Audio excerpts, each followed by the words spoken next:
Is it okay to use my microwave oven when pregnant?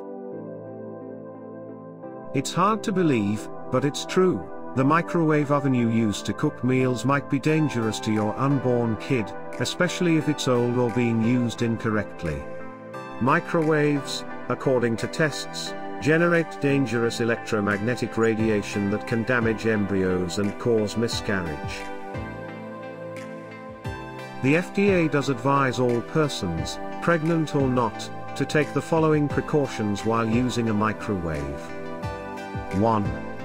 Follow the instructions in the user's manual. Every microwave is unique, and some recommend that you never use it without food. 2.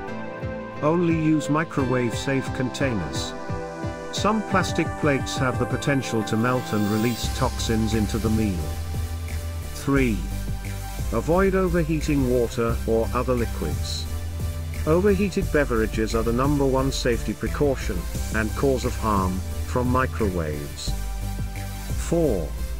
Examine the microwave for indications of leaking.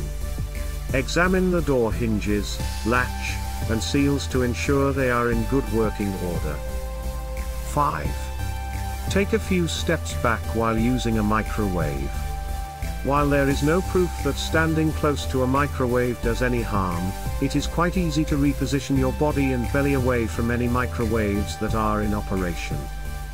6. Never lean on a microwave while it's on.